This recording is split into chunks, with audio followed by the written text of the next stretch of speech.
BTech ప్లేస్మెంట్స్‌లో జరిగే అతిపెద్ద scam ఇదే. అసలు ప్లేస్మెంట్ ప్రాసెస్ చాలా మందికి తెలియదు. నేను చెప్తా వీడియో లాస్ట్ వరకు చూడు. నువ్వు బీటెక్‌లో జాయిన్ అయ్యావంటే నీకు థర్డ్ ఇయర్ ఆర్ ఫోర్త్ ఇయర్‌లో ప్లేస్మెంట్స్ స్టార్ట్ అవుతాయి. ఇక నాకు మంచి సీజీపీఏ ఉంది, జాబ్ కన్ఫర్మ్ అనుకుంటావు.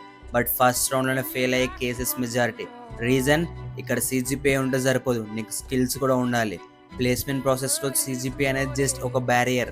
నువ్వు ఒక్కసారి ఎలిజిబుల్ అయితే నువ్వు నీ స్కిల్ మీద డిపెండ్ అయి ఉండాలి. మోస్ట్లీ ప్లేస్మెంట్ ప్రాసెస్ అన్ని కంపెనీ టు కంపెనీ డిఫరెంట్ ఉంటాయి, కానీ నీకు కామన్గా ఉన్న కొన్ని రౌండ్స్ చెప్తా చూడు. First round aptitude test, second coding round, third technical interview, fourth group discussion, last HR interview. So నీకు ఏ ప్లేస్మెంట్ ప్రాసెస్ అయినా ఈ రౌండ్స్ మ్యాండేటరీగా ఉంటాయి. ఇందులో technical roles and non technical రోల్స్కి కొంచెం డిఫరెంట్గా ఉంటాయి.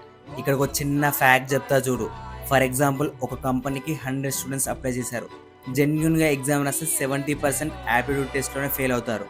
మిగతా 30%లో నిజంగా కోడింగ్ సాల్వ్ చేయగలిగే వాళ్ళు హార్డ్లీ 10 స్టూడెంట్స్. టెక్నికల్ ఇంటర్వ్యూ తర్వాత షార్ట్ లిస్ట్ అయ్యే వాళ్ళు 4 to 5 students. Next HR interview తర్వాత ఫైనల్గా కంపెనీ సెలెక్ట్ చేసేది జస్ట్ 1-2 స్టూడెంట్స్.